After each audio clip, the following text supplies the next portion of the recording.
decided to start keeping a sleep journal because of what I think are weird dreams I'm having. The day passed like any other day.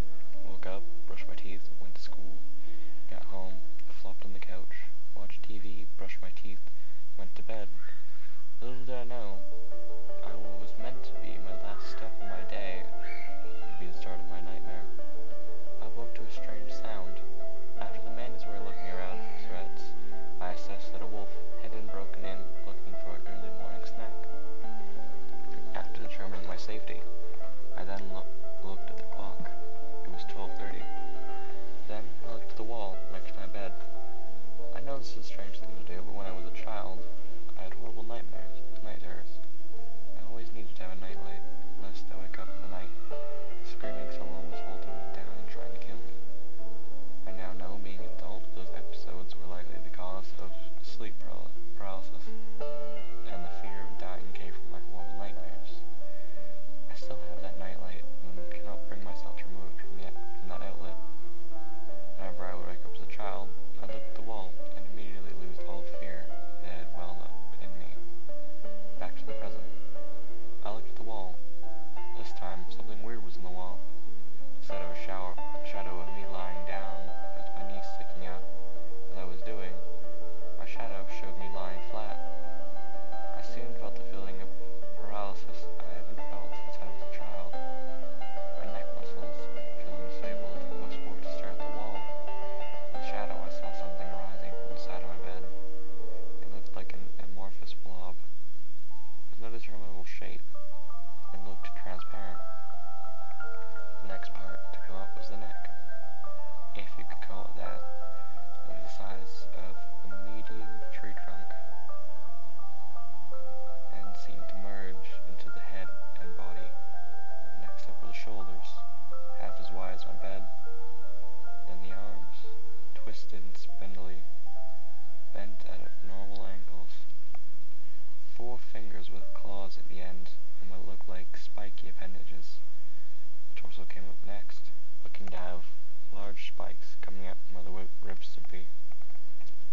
Finally, up came the legs, the most human-looking part of the stature. Despite appearing to bend to the right, at this point, I was terrified. What was this? Why was it in my house? Why couldn't I move?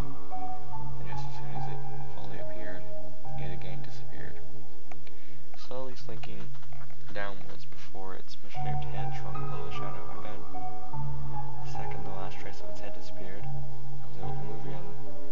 In an instant, I jumped from my bed and turned my light on. I did a complete search of my room, but found no trace of the creature. I drew it up in Photoshop to the best of my memory. 11:21:11.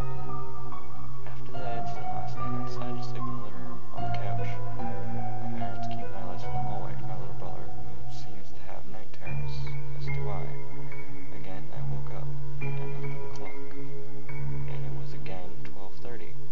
Looked down the hall, and again felt the paralysis set in, holding my head in place, staring down the hall. It appeared slowly, just like last time. First, its head emerged from my room. The rest, I started moving towards the living room, towards me. It moved slowly, its shadow the only thing about it visible, its shadow stretching out over the wall as it moved. I had a full view of the hallway, and nothing but the shadow was there. Again, the shadow faded into nothing, and again the paralysis dissipated. I jumped up, and I went to my car to sleep for the rest of the night. The next morning, I decided to get to the bottom of what was going on. I googled for moving shadows and got an eyeful. Apparently there have been a lot of shadow people spotted over the centuries that have been unofficially connected to disappearances. I was hoping my little shadow person stalker wasn't there to harm me. Tonight, I unplugged my nightlight, hoping that will get rid of him. Wish me luck. This journal was found in the hard drive of one Richard Hunt. His bed was torn to shreds, and blood was everywhere, but a body was never found.